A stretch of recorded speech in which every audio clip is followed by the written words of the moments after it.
الحمد لله نستعينه ونستغفره ونعوذ بالله من شرور أنفسنا ومن سيئات أعمالنا. من يهده الله فلا مضل له ومن يضلل فلا هادي له ونشهد أن لا إله إلا الله وحده لا شريك له له الملك وله الحمد وهو على كل شيء قدير.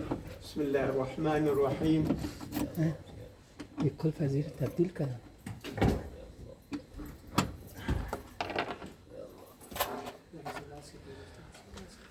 قال الله تعالى في القرآن المجيد بسم الله الرحمن الرحيم. إن أول بيت وضع للناس للذي ببكة مباركا وهدى للعالمين فيه آيات بينات مقام إبراهيم ومن دخله كان آمنا ولله على الناس حج البيت من استطاع إليه سبيلا ومن كفر فإن الله غني عن العالمين.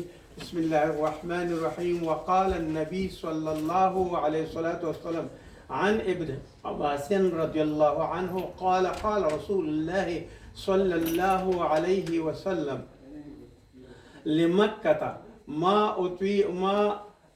أطيبك من بلد وأحبك إلي ولولا أن قومي أخرجوني منك ما سكنت غيرك. رواه الترمذي. هذا حديث حسن وصحيح. أما بعد برادران زما د ایمان او د کلمې ورونو نن د مکې معظمې د شرف او د عزت په باره کې خبرې کوو او د مکې معظمې کوم عزت چې په قرآن عظیم شان کې دی او د رسول صلی الله علیه وسلم په احادیثو کې دی هغه یو څه ناڅه خبرې پکې کوو ان شاء الله د وخت د تقاضا سره. ان اول بیت الله تعالی فرمای ان اول بیت وضع للناس اولین کور یا لومړنی کور چې وضع چې جوړ شوی دی للناس د پاره د خلکو للذي هغه چرته دی ببکه په بکه کې دی بکه او مکه مبارکا هغه مبارک کور دی او هدى للعالمین او دا کور چې د الله جل جلاله هدى للعالمین دا هدایت کوونکی دی د پاره د ټول عالم. فيه آيات بينات پدې کې ټول هغه نښې نښانې دي بینات او هغه څه دي کوم یو چې په دې باندې دلالت کوي او بیانونه دي مقام ابراهیم او د دې آیات او بینات سره مقام د ابراهیم هلته دی. واتخذوا مقام ابراهیم مصلى د ابراهیم علیه السلام مقام هلته دی.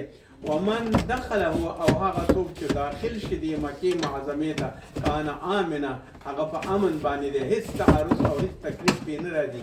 ولله علی الناس حج البیت او الله جل جلاله دپاره علی الناس فرض کړی دی الحج حج البيت د بیت شریف دغه کوم کور چې مخکې و ان اول بیت د دې حج په مسلمانانو باندې فرض کړی دی. من استطاع الیه هغه څوک چې دې دپاره د لارې د تګ راتګ او خپل د هغه څه خرڅ او زاد او راحله ولري فلهذا کولی شي چې دې ته لاړ شي. وان الله او الله تعالی چې غني عن العالمین الله غني دی او د هغې د ټولو خلکو نه بې پروا دی د ټول عالمین نه بې پروا دی. که څوک راغی حج ته د هغې حج قبلیږي الله به ورته نیکي ورته ورکړي او هغه څوک چې بې حج نه کوي نو هغه الله جل جلاله غني دی د هغې نه کومه پروا نه کوي. سورة آل عمران آیات 99 دا د مکې معظمې په باره کې هغه آیاتو چې قرآن عظیم شان دا وایي او د قرآن عظیم شان کوم یو چې وایي. بل راځو دې ته چې دا خو د مکې معظمې دا شو او د رسول صلی الله علیه وسلم کوم یو چې هغه احادیث دي او دغه دي د الله جل جلاله خدا آیات نازل کړی دی د مکې د برکت دپاره او رسول صلی الله علیه وسلم په یو حدیث کې وایي وعن ابن عباس قال قال رسول الله صلى الله عليه وسلم لمكة رسول صلى الله عليه وسلم مكة ما طيبك ما أطيبك من بلد وأحبك إلي ولولا أن قومي أخرجوني منك ما سكنت غيرك. رواه الترمذي. ابن عباس رضی الله عنه روایت کوي چې رسول کریم صلی الله علیه وسلم د فتح مکې نه پس فتح مکه چې وشول د هغې نه پس بیا بیرته راته مدینې منورې ته. دا کله چې راتګ په وخت کې د بیرته راتګ په وخت کې دی وایي چې په دې وخت کې د مکې په نسبت باندې وفرمایل رسول الله صلی الله علیه وسلم ته څومره ښه ښار یې او څومره یعنی ما ته ډېر زیات محبوب یې او ته ما ته ډېر خوږ یې یعنی زما ته ډېر ګران یې که زما د قوم یعنی قریشو خلقو زه دې ځای نه نه وم اوښکلی یعنی د مکې نه که نه وم شړلی او مجبور کړی په هجرت نه وې نو زه به دې ښار نه علاوه بل چېرته نه وی اوسېدلی. دا د رسول الله صلی الله علیه وسلم یو ارمان و ځکه چې د مکې خلکو دی دومره مجبور کړ چې د مکه معظمه یې ترک کړه او د دې نه لاړه. نو ځکه رسول صلی الله علیه وسلم وایي چې ما ته د تا نه ښایسته ښار د تا نه ښایسته او محبتناکه ښار او د تا نه محبوب ښار ما ته بل هېڅ په دنیا کې نشته او که دې ځکه نه وی خارج کړی دې ظالمانو نو زه به هېڅکله د تا نه نه وی تللی. او آیات شریف مې چې کوم یو ولوستل هغه د مکې په حرم کې دی. خو د حرم مکې دپاره څه بیانونه خلکو ورکړي دي او د هغې د تعریف دپاره یې داسې کړي. حرم د مځکې هغه ټوکړه او هغه ټوټه هغې ته وایي چې د کعبې د مکې ګرد چاپېره الله تعالی کعبې د عظمت په سبب باندې دې ځمکې ته هم معظم او مکرم کړي دی. یعنې هغه ځمکه هم کومه یوه چې پکې کعبه ده هغې کې هغه ډېره معظمه او ښه ده.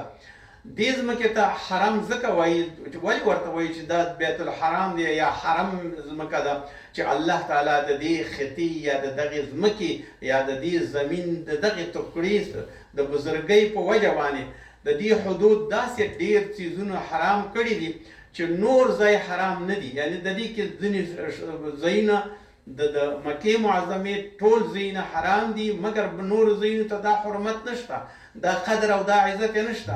د حرم حدود کوم ځای کې دي هغه چاپېریال یا حدود اربعه کم یو دي او کم یو اعمال باید هلته ونه شي. رسول صلی الله علیه وسلم فرمایي ونه پرې کول دلته نشته د ځناورو ته تکلیف رسول دلته نشته د بل چا په حق باندې تعارض نشته او کوم سړی چې دې ته داخل شي هغه په امن باندې شو. فلهذا دا مکه معظمه او بعض علما لا دا وایي چې د ځمکې دا حصه حرم داسې مقرر شو. ولې مقرر شو؟ ځکه مقرر شو چې د هغه څوک چې به دې حرم نه ورنږدې کېده نو دا به هلاکېده. نو چې ځکه چې شیاطین ډېر زیات وو نو آدم علیه السلام د دې نه ویرېده او الله جل جلاله ته سوال وکړ چې شیاطین کېدای شي ما هلاک کړي او یا مې ووژني. نو الله جل جلاله د دې ځمکې ته دومره شرف ورکړ چې الله تعالی د دې حفاظت او نگهباني د ملایکو او د فرښتو په ذریعه باندې وکړه. آدم علیه السلام محفوظ شو د شیطانانو نه. کومه اندازه باندې چې ملایکې ګرد ودرېدي هغې فرښتو د څلورو طرفونو نه ودرېدي چې آدم علیه السلام ته شیطان تکلیف ونه رسوي.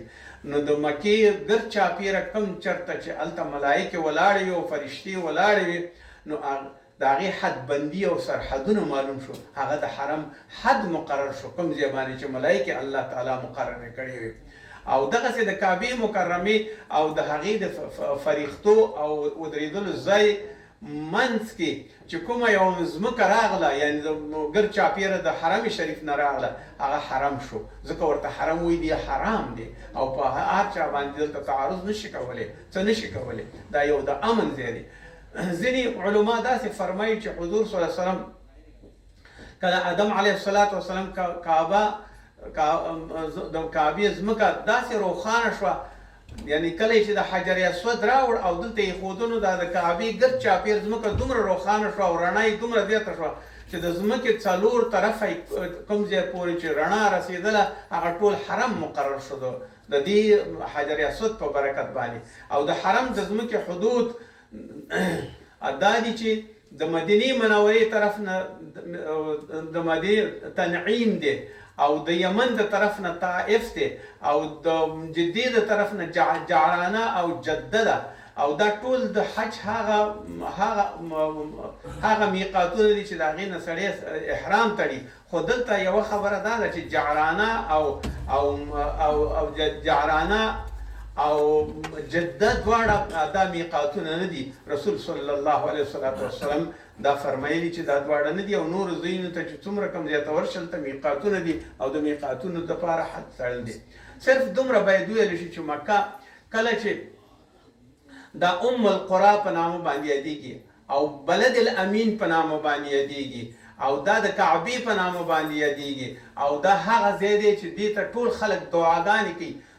پیغمبرانو پکې دعاګانې کړي، خلکو پکې دعاګانې کړي، رسول الله صلی الله علیه وسلم پکې دعاګانې کړي، حاجیان پکې ټول دعاګانې کوي د اسلام د استقرار دپاره، بلکې دا د یو دعا ځای دی او د اجابت ځای دی. الله جل جلاله په دې کې ټول هغه شی نه کوي او داسې فکر انسان ونه کړي چې د دې حرم یوازې دلته دی، بلکې د دې حرم په آخرت کې سړي دپاره پکارېږي ځکه چې بخشش به ورنه کوي.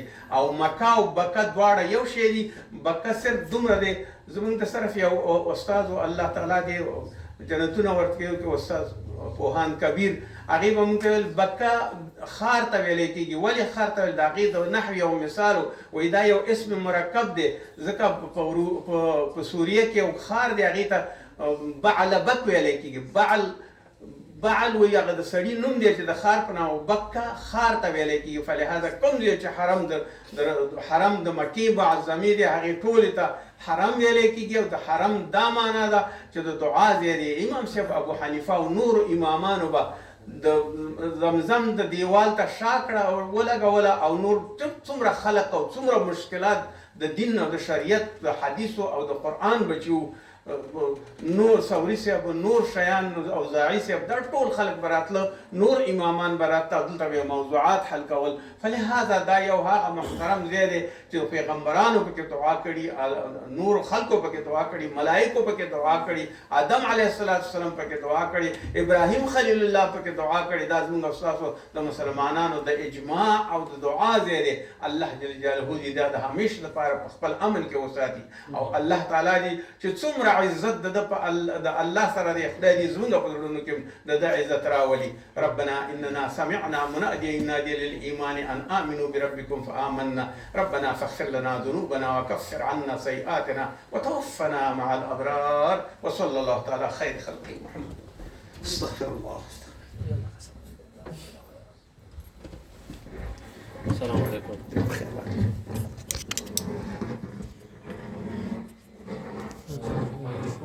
دور مناسب هم دور كسي أبن أبن يوم التصور